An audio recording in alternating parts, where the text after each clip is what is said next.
Jésus s'en alla avec ses disciples dans les villages de Césarée de Philippe. Et il leur posa en chemin cette question. Qui suis-je au dire des hommes? Ils répondirent, Jean-Baptiste, les autres, Élie, les autres, l'un des prophètes. Et vous, leur demanda-t-il, qui dites-vous que je suis? Pierre lui répondit, tu es le Christ. Jésus leur recommanda sévèrement de ne dire cela de lui à personne. Alors il commença à leur apprendre qu'il fallait que le Fils de l'homme souffre beaucoup, qu'il soit rejeté par les anciens, par les principaux sacrificateurs et par les scribes, qu'il soit mis à mort et qu'il ressuscite 3 jours après. Il leur disait ces choses ouvertement, et Pierre, l'ayant pris à part, se mit à le reprendre. Mais Jésus, se retournant et regardant ses disciples, réprimanda Pierre et dit, arrière de moi, Satan, car tu ne conçois pas les choses de Dieu. Tu n'as que des pensées humaines. Puis, ayant appelé la foule avec ses disciples, il leur dit, si quelqu'un veut venir après moi, qu'il renonce à lui-même, qu'il se charge de sa croix et qu'il me suive. Car celui qui voudra sauver, car celui qui voudra sauver sa vie la perdra, mais celui qui perdra sa vie à cause de moi et de la bonne nouvelle la sauvera. Et que sert-il à un homme de gagner tout le monde s'il perd son âme? Que donnerait un homme en échange de son âme? Car quiconque aura honte de moi et de mes paroles au milieu de cette génération adultère et pécheresse, le Fils de l'homme aura aussi honte de lui quand il viendra dans la gloire de son Père avec les saints anges. Amen. Amen. Merci beaucoup, mon frère. Seigneur éternel, merci pour ta parole. Merci pour tout ce que tu parles avec nous, pour ce texte. Seigneur éternel, que tu puisses parler au plus profond de notre âme, de notre cœur. Que puisse, Seigneur, toucher notre âme et que nous puissions, Seigneur, vivre selon ta parole et mettre tout cela en pratique pour la gloire et louange de ton nom. Amen. Euh, la semaine dernière, dimanche dernier, nous avions lu ce texte et on a discuté sur ce texte. Et la partie dont j'ai parlé le plus, c'était surtout cette première partie du texte, qui c'était qui est Jésus, ou qui est Jésus en fait pour la foule, qui est Jésus en fait pour les autres, mais qui est Jésus pour nous.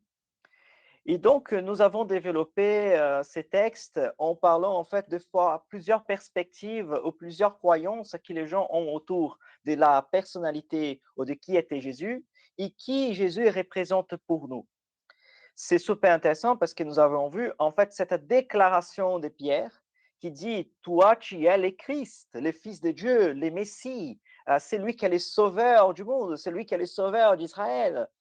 Et c'est super intéressant parce que le texte juste d'après, c'est lui qui déclare qu'il est le Christ, et aussi c'est lui qui va venir à Jésus en disant, Maître, ton discours, c'est pas le meilleur des discours, ta façon de s'exprimer, peut-être c'est pas forcément la meilleure façon de s'exprimer, ces discours de mort, ces discours voilà, des problèmes, des difficultés, c'est pas forcément un discours très accrochant. Donc, peut-être qu'il faut régler quelque chose. Peut-être qu'on va peut-être Pierre, peut-être comme un type d'assistant marketing, peut-être, de Jésus. Jésus dit non, non, non, non. Là, tu te trompes, Pierre, parce que tu n'as pas compris, en fait, l'évangile. Tu n'as pas peut-être encore tous complètement saisi ma mission.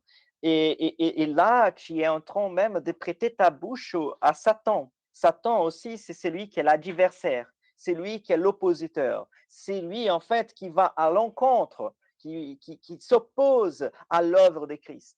Parce que Christ est venu pas pour être seulement accepté, adoré, mais il est venu aussi pour souffrir et il est venu aussi pour prendre notre place devant les yeux du Seigneur, devant les yeux de Dieu. Il est venu pour être notre représentant. Et comme représentant, il ne prend pas seulement cet aspect humain, mais il prend aussi en charge nos péchés, nos fautes, en étant lui parfait, afin qu'il puisse en fait servir comme rédempteur du monde, pour être ces ponts, cette connexion qui nous relie à Dieu. Autrement dit, tout ce que le diable a dit, tout ce que le diable a essayé de faire, Satan, d'une certaine façon, est faire que Jésus rate sa mission. Que Jésus rate en fait la raison pour laquelle il est venu au monde. Je pense que jusque-là, voilà, nous avons discuté, on parlait sur ça, et j'espère que jusque-là, c'était clair pour tout le monde, et c'est clair pour tout le monde. Et à la suite du texte, nous voyons quelque chose de très extraordinaire, parce qu'à partir du verset 34, dit comme ça, puis, ayant appelé la foule avec ses disciples, il leur dit, donc il vient ici que Pierre, il va déclarer que Jésus est le Christ, ou que Jésus est le Messie promis. Après, Jésus, il va réprimander Pierre en disant, voilà, dans ce moment en fait, d'intimité, de certaine façon, parce que Pierre appelle Jésus à côté. Et après que Jésus les réprimande Pierre en parlant en fait des pensées, c'est fort ce terme, ici en termes même clés, pensées, pensées. Tes pensées sont des pensées humaines. Voilà, donc Jésus, il y va en fait à appeler, réprimander Pierre pour sortir de ses pensées humaines, pour avoir la pensée selon la parole de Dieu. Autre point très important, avant de continuer à avancer, c'est que ce n'est pas parce que Pierre reconnaissait que Jésus était le Christ, ce n'est pas parce que Pierre reconnaissait que Jésus était le Messie qu'il y a, on va dire, une théologie parfaite. Donc, notre reconnaissance des foi de Christ, notre reconnaissance de qui il y est, ça ne veut pas dire nécessairement que nous comprenons parfaitement son œuvre, que nous comprenons parfaitement ce qu'il nous fait, qu'il fait, d'accord? Et ça, c'est extraordinaire parce qu'il y a beaucoup d'implications sur ce que je suis en train de dire. Mais on va avancer. Puis, ayant appelé la foule, donc maintenant, il va regarder la foule avec ses disciples. OK? Si quelqu'un veut venir après moi, qu'il renonce à lui-même, qu'il se charge de sa croix et qu'il me suive. Et là, c'est fort. Pourquoi? Parce que Jésus, il est en train de faire un discours en parlant de sa croix qu'il allait prendre, OK? Et donc, Pierre vient en disant, Seigneur, bon, ce discours de croix, ce n'est pas forcément le meilleur de discours. Et Jésus, il y va maintenant instruire la foule en disant, en fait, comprenez bien que chacun de nous, nous avons notre croix. Et quand il parle de croix, évidemment, c'est pas que nous devrions en fait tous se faire crucifier. Mais il parle que chacun de nous a notre croix dans le sens que chacun de nous a notre mission, a un rôle à accomplir, a quelque chose à faire en fait devant les yeux du Seigneur. OK? Euh, donc Jésus, en fait, il vient comme le Christ, le Fils de Dieu. Donc il y a envoyé de Dieu pour nous sauver, pour nous transformer. Et il y a en fait cette responsabilité, cette croix en fait, qu'il prend sur lui. C'est-à-dire croix ici, c'est mission, sa mission, son rôle. Et nous aussi, nous avons un rôle à accomplir, une mission à accomplir. Et c'est intéressant parce que croix, c'est quoi? C'est un instrument de torture. Croix, c'est quelque chose qui est lié à une pénalité, d'accord? Et autrement dit, ce que Jésus est en train de dire, c'est que c'est lui qui me suit, il y a un rôle accompli, il y a une mission à accomplir, et qui pas nécessairement c'est quelque chose de simple, c'est pas quelque chose nécessairement quelque chose de facile, et que nous, en tant que serviteurs de Christ, nous devrions aussi être prêts à la souffrance. Pourquoi c'est très important ce message de Jésus, pas seulement aux disciples, mais à la foule tout en entier, pour que pour que les gens puissent bien comprendre son discours, pour que les gens puissent bien comprendre que Jésus ne veut tromper personne. Jésus n'est pas en train de vous promettre la joie parfaite, et quand je parle de joie parfaite, c'est la joie selon le monde, qui la prospérité, la richesse, le bonheur, tout ça, évidemment, selon la perspective du monde. C'est qu'il y a en train, en fait, de nous promettre, c'est une joie complète, c'est une joie pleine en lui, dans notre relation avec Dieu. Parce que la joie du monde, ça ne correspond pas nécessairement à la joie qui vient de Dieu, le bonheur qui vient du Saint-Esprit. Et c'est ça, en fait, que Jésus, il y veut nous instruire. Et c'est par cette perspective-là que Jésus, en fait, il y veut nous motiver et nous encourager. Prenons, en fait, quelque chose de très important, c'est que Jésus dit comme ça, après, verset 35. Car c'est lui qui voudra sauver sa vie, la perdra. Mais c'est lui qui perdra sa vie à cause de moi et de la bonne nouvelle la sauvera. Donc, c'est lui qui veut gagner sa vie, la perdra. Et c'est lui qui perd sa vie, le sauvera. Non, c'est pas ça qu'il dit. Il ne dit pas celui qui perd sa vie la sauvera. Il dit celui qui perd sa vie à cause de moi et de la bonne nouvelle. Ces textes, il est très important, je trouve, pour les chrétiens du premier siècle, pour les disciples de Jésus, pour la foule, parce qu'il y prépare aussi nos frères à la persécution qui soit morale, mais à la persécution qui soit même physique. Il parle de perdre la vie, pas dans une perspective subjective du terme, en disant peut-être que vous allez, non, perdre vos biens, non, il parle perdre la vie, d'être de ôter, de mourir. Et Jésus, il dit d'une certaine façon qu'il, en fait, se prépare à sa mort, parce qu'il sera persécuté, nous connaissons l'histoire, mais il prépare aussi ses disciples en disant que quand, certains de ses disciples auront aussi perdre sa vie.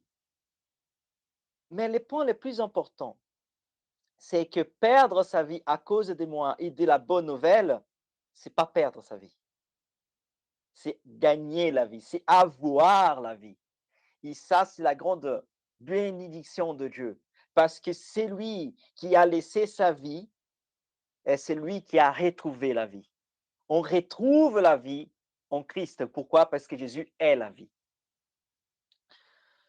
Je vois que ce texte, il nous interpelle à quelque chose de central.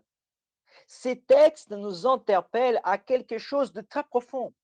Parce que ce texte, il est en train de nous dire, quel est l'essence de la vie? Quelle est l'essence de la vie? C'est une question qui bascule toute une société. Plusieurs philosophes se débattent en fait sur ces sujets en disant quelle est l'essence de la vie? Pourquoi nous sommes là? Pourquoi existe quelque chose à la place de rien exister? Pourquoi en fait on fait ceci à la place de cela? Pourquoi on choisit certains travails en fait que d'autres?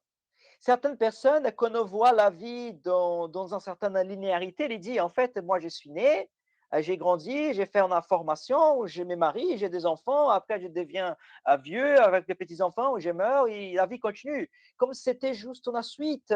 Et en voyant la vie un peu comme ça donne un certain vide existentiel. Et Jésus, il dit, en fait, l'homme et l'humanité est en train de perdre sa vie en essayant de la chercher, en essayant en fait de conquérir les mondes entiers, en essayant de conquérir tous les biens qu'il peut, en essayant de conquérir toutes les richesses. Il y en a pas mal de vidéos sur YouTube, par exemple, qui vous parlent en fait comment devenir riche, comment devenir prospère, comment réussir votre vie professionnelle, comment faire quelque chose en fait pour être dans la joie pleine et parfaite. Et les gens en fait vous stimulent, ou nous stimulent à courir derrière des carottes toute notre vie, en disant ceci, en disant cela, et après que ça sera bien, et après que c'est et on oublie notre présent. Il veut nous faire oublier notre présent.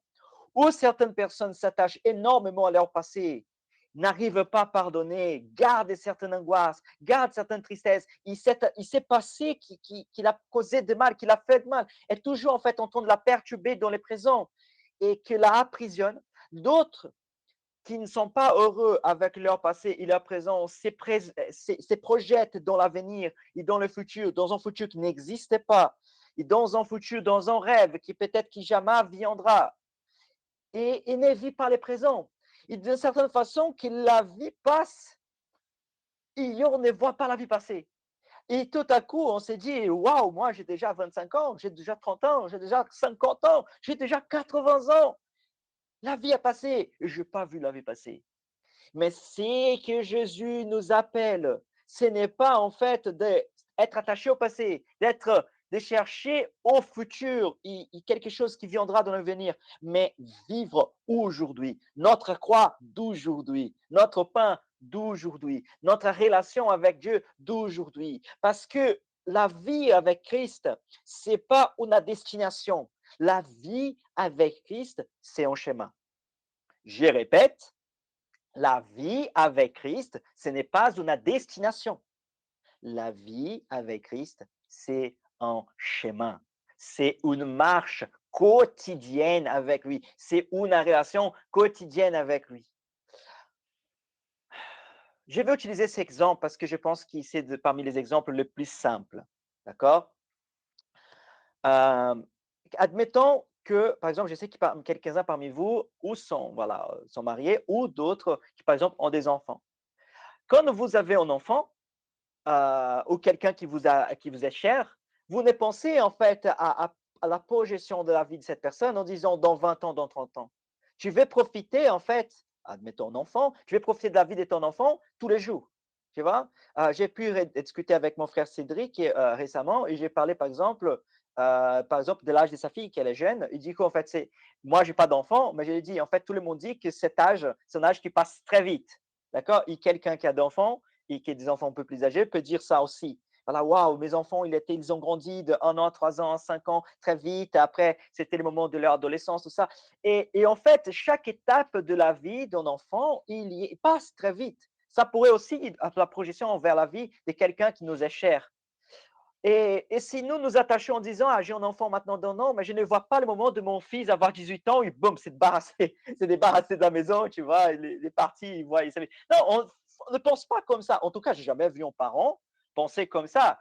Il y a un qui pense comme ça, je dirais plutôt l'exception, parce que la règle, c'est qu'un parent, il veut toujours profiter de son fils, de sa fille, hein, admettons, le plus souvent possible. Il ne veut pas jouer sur l'avenir, même s'il souhaite un bon avenir, évidemment, mais il veut profiter les présents.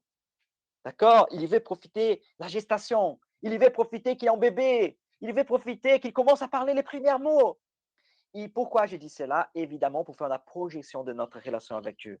Notre vie avec le Seigneur, c'est pas en vie en disant, je ne vois pas le moment de mourir et être au paradis dans la vie éternelle. Ça, c'est une vision païenne. Ça, c'est une vision qui vient du paganisme. D'accord? C'est ta recherche de vouloir en fait être sauvé et de vouloir après la mort avoir une assurance. C'est une vision païenne qui rentre dans beaucoup des églises et beaucoup des enseignements parce qu'on s'en fiche totalement pour cette perspective de ah, où je vais vivre éternellement. Notre but, c'est avoir une relation avec Dieu. Quelqu'un pourrait dire, mais oui, évidemment, on veut vivre au paradis. La question, c'est pas ça. La question, c'est que si nous n'avons pas une relation avec Dieu aujourd'hui, comment nous pouvons vouloir vivre une relation éternellement avec lui? C'est même logique. En fait, la personne, elle avait vivre au paradis, elle avait vivre éternellement avec le Seigneur, mais elle n'a aucun plaisir de vivre la relation avec Dieu aujourd'hui. Donc, il y a quelque chose qui ne les concerne pas, qui ne va pas. La personne dit, moi, je vais courir derrière les richesses, derrière les plaisirs, derrière tout ceci, tout cela, et je laisserai Christ, en fait, peut-être à la fin de ma vie. Mais Jésus, il nous dit clairement, c'est lui qui cherche les richesses, qui cherche en fait les bonheurs dans cette vie, il perd sa vie. Il est en train de perdre sa vie. Il est mort, mais il ne s'est rendu même pas compte. Il ne se rend même pas compte qu'il est mort. Jésus nous appelle à lui et qui seulement en lui on peut trouver la vie. Bon, évidemment, il faut le dire. Quelqu'un pourrait dire, mais oui, mais j'ai besoin d'un travail. Oui, mais je suis quelqu'un qui gagne bien ma vie. C'est pas un problème. Je peux être un milliardaire parmi nous, d'accord? C'est pas du tout un problème, c'est pas du tout un péché. La question, c'est que j'aimerais évoquer, c'est que l'argent ne peut pas être le premier dans notre vie. L'argent ne peut pas occuper la première place dans notre vie. Et tout ce que nous avons doit être au service du royaume de Dieu, qu'il soit notre santé, qu'il soit notre argent, qu'il soit notre intelligence, tout ça doit être au service du royaume de Dieu. Parce que si nous cherchons à mettre quelque chose, et remplacer quelque chose dans la place de Dieu dans notre vie, nous sommes en train de nous perdre totalement. Si, par exemple, je dis, je vais chercher qui a à faire des connaissances, qui connaît la science, qui connaît la médecine, qui connaît la sociologie, qui connaît la psychologie, qui connaît, je sais pas, la physique, qui connaît l'univers, et on oublie en fait de connaître Dieu, et on oublie en fait de vouloir trouver et avoir une relation avec Dieu, nous sommes aussi de perdre notre vie. Même si nous réussissons à lire tous les livres du monde, nous sommes en train de perdre notre vie en essayant de donner cet exemple d'une manière semblable. OK, donc Jésus nous appelle à une vraie rencontre, avec lui. Donc, si quelqu'un demande à moi, c'est ma réponse, d'accord? Vous n'êtes pas obligé de la prendre au pied de la lettre, mais si quelqu'un me demande à moi, Hugo Vera da Costa, quel est le sens de la vie? Je vais dire, le sens de la vie, c'est vivre avec Christ.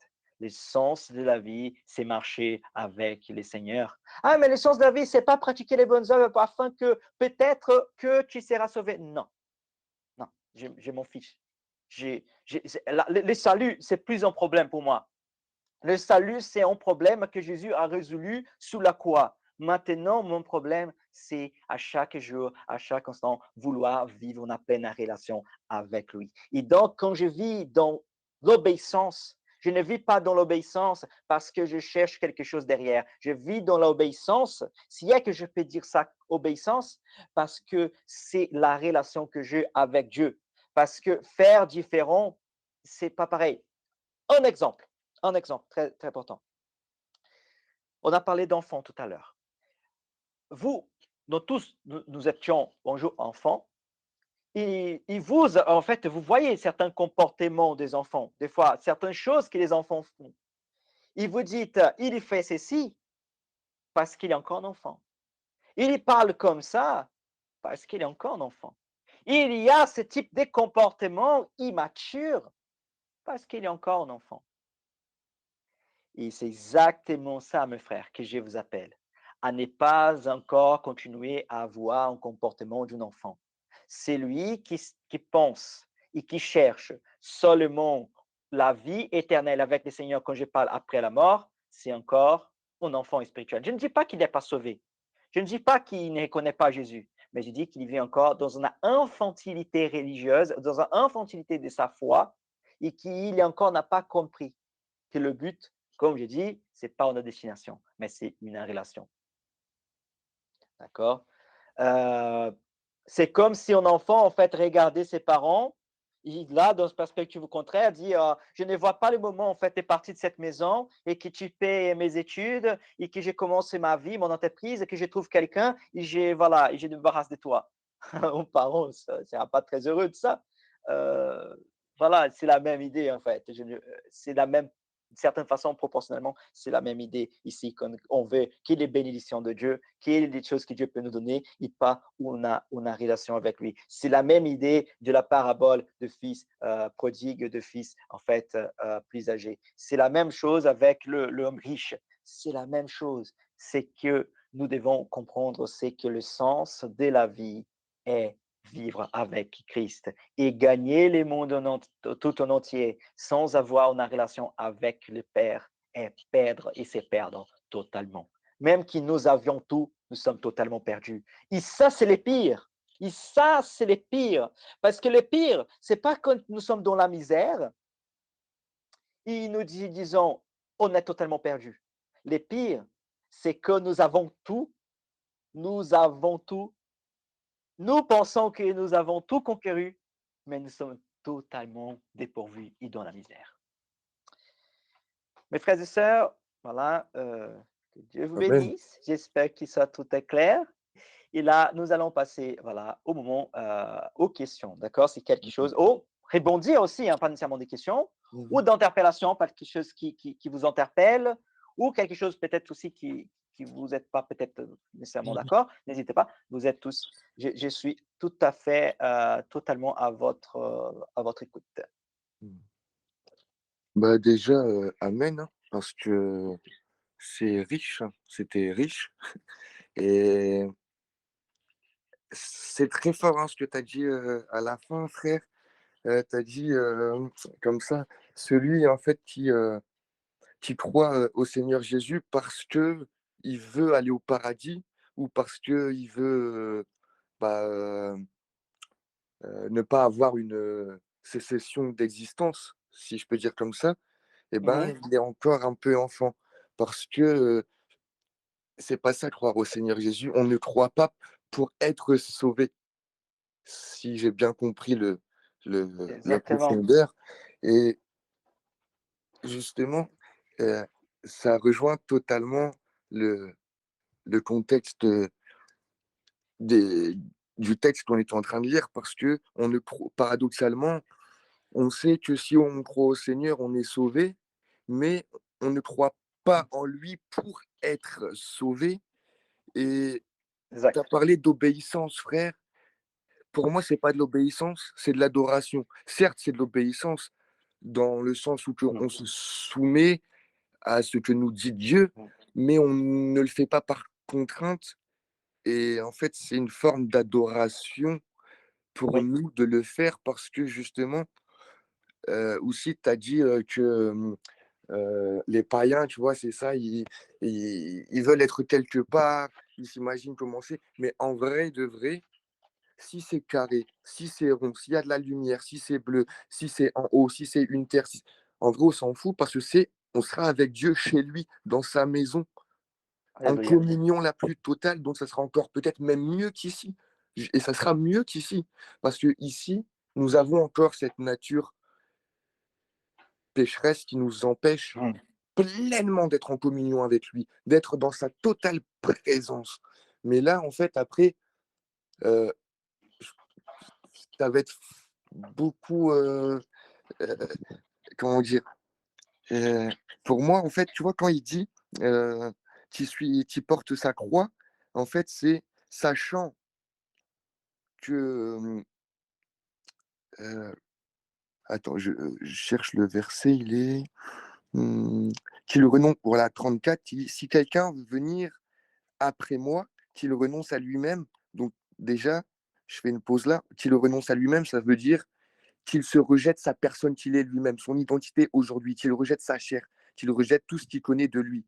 Parce que une fois en Christ, vous êtes une nouvelle créature, vous êtes une nouvelle création. Et donc, la création que tu es là maintenant, Mhm. laisse ça de côté pour me suivre, mais faut que tu t'armes quand même de force, de motivation, parce que la vie avec moi, en fait, tu ne me suis pas pour être sauvé. C'est justement là qu'il dit, car celui qui voudra sauver sa vie là, eh ben, il va pas la sauver. Si tu me suis juste pour être sauvé, c'est pas ça le but, t'as pas compris mon évangile. Et directement au 34, je vais au verset 37. Il dit comme ça, Jésus, car celui-là qui a honte de moi, ça veut dire qu'il sait déjà, en fait, il fait référence, tu me suis pas pour me suivre. Quand tu vas me suivre là, bah, tu vas voir le poids de ta croix là, sur toi parce que regarde tous les anciens, comment ils vont on va te juger. Hein. Mhm. Moi-même, là, je suis rejeté. Hein. Moi-même, je suis pas aimé. C'est-à-dire que faut que tu te prépares. C'était fort. J'en ai fini là. Amen. Amen, mon frère Thibault. Merci beaucoup pour ta contribution. Adressa, j'ai l'impression que tu m'as répondu. Oui, j'avoue que c'est très fort, hein, parce que je trouve que dans le monde religieux, d'une manière générale, comme je vais simplement rebondir sur ce qu'a dit le frère Thibault, Mhm. en fait, on vit euh, par peur d'aller en enfer.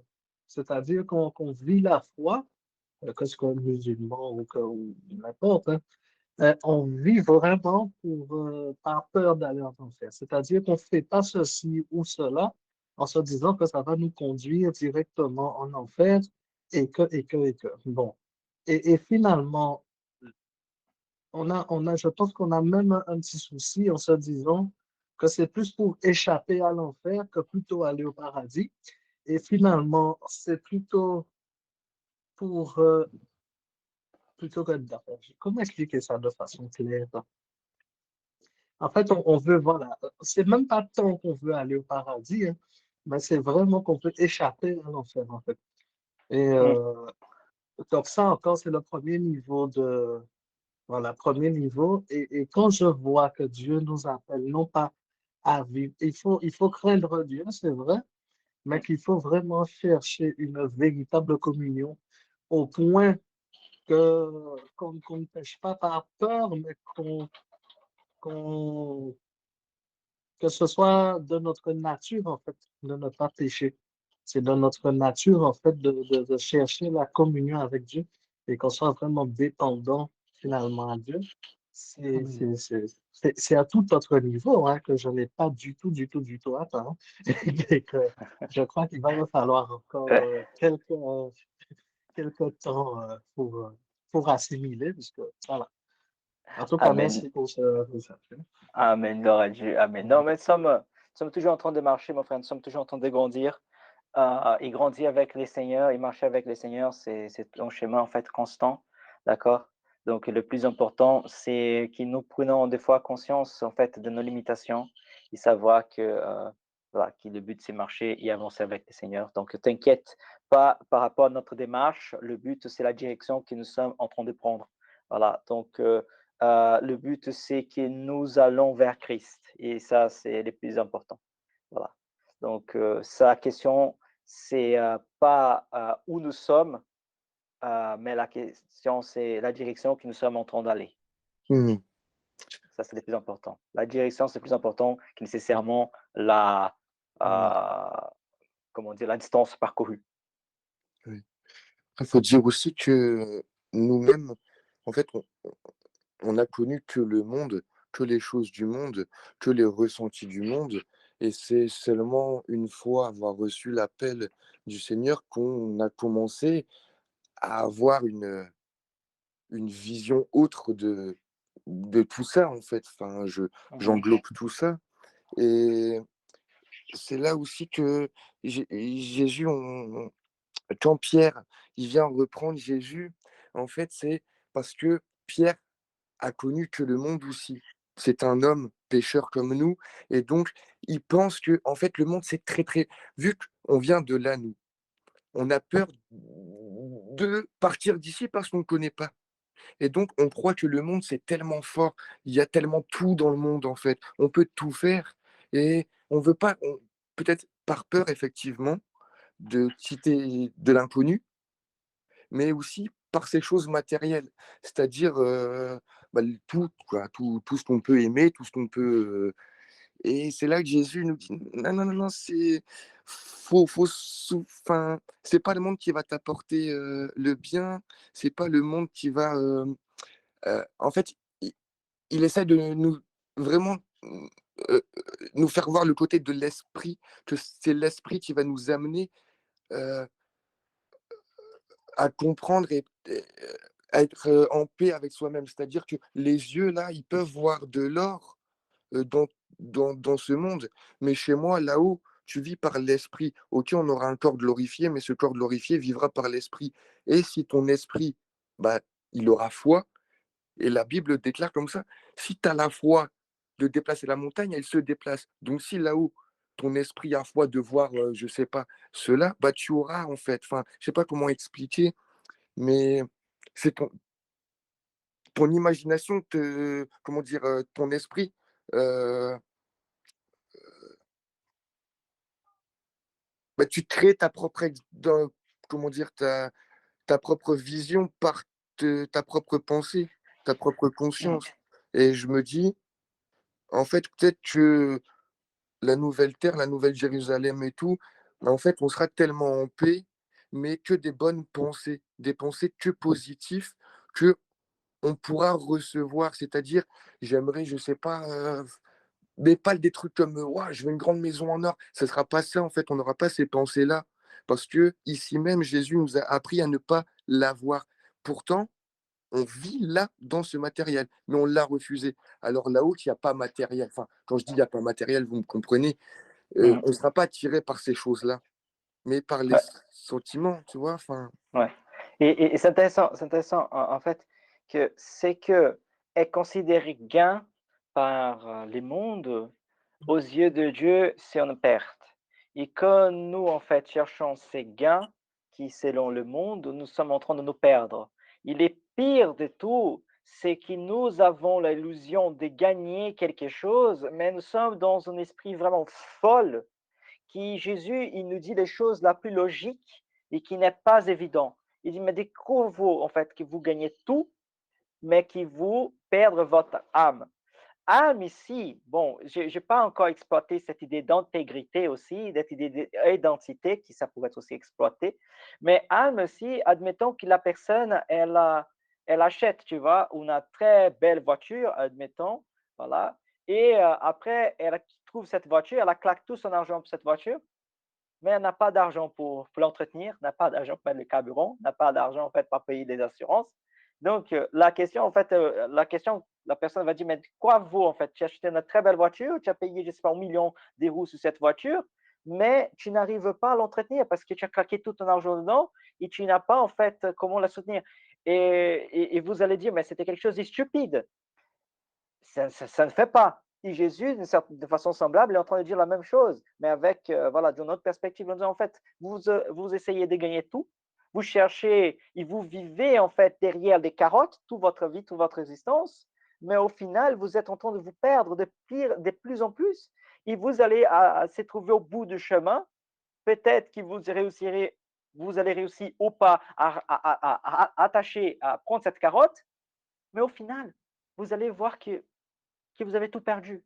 Pourquoi? Parce que la plus grande perte, c'est pas la perte que nous avons conscience avoir perdu. La plus grande perte, c'est celle que nous pensons être toujours gagnants. C'est celle que nous pensons avoir toujours les succès et la réussite. Ça, c'est la plus grande perte. Parce que cette perte, c'est une perte qui ne nous rendons même pas compte de tellement perdus que nous sommes. Parce que c'est lui qui est malade, il a conscience de sa maladie, il cherche au médecin pour se guérir, pour être guéri. Mais c'est lui qui pense être en très bonne santé, pourtant il est très malade, c'est lui-là, en fait, il est mort. D'accord? Donc, comprenez ça, qui c'est très raisonnement aussi, qui c'est très important dans cet enseignement de Jésus pour nous. Euh, voilà. Quelqu'un aimerait bondir sur quelque chose? Non, un peu de temps.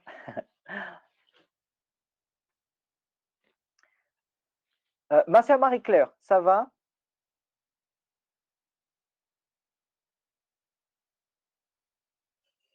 Ça. Oui, ça va, merci Hugo. Quelque chose C'est qui... très fort ce qui est dit là aujourd'hui, hein.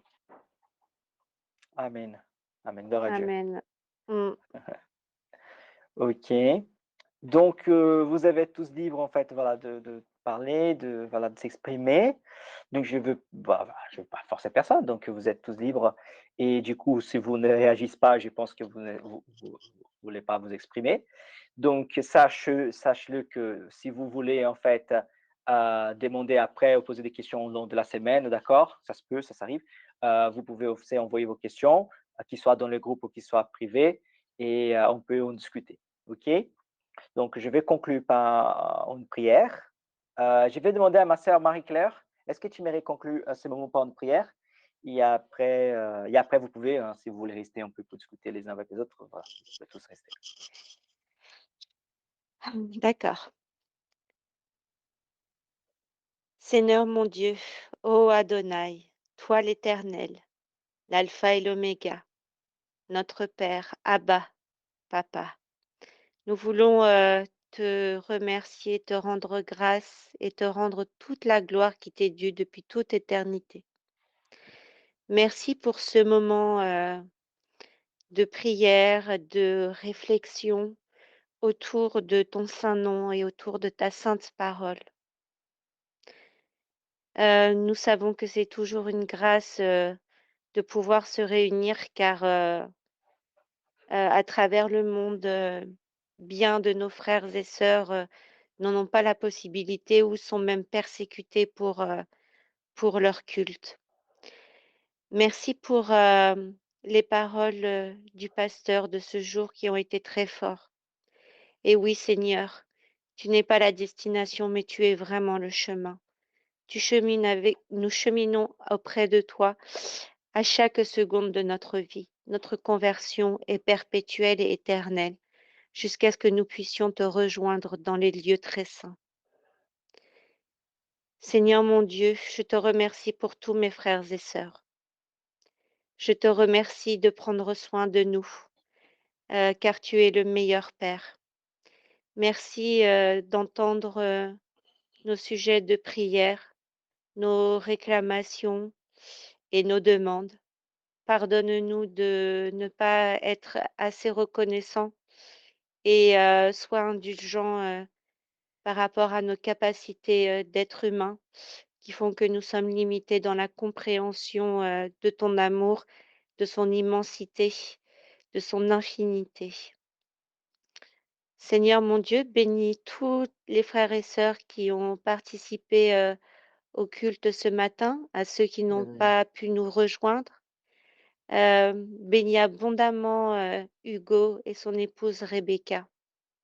Oui, Nous te remercions et nous te rendons grâce car tu es le Dieu éternel dans les siècles des siècles. Amen.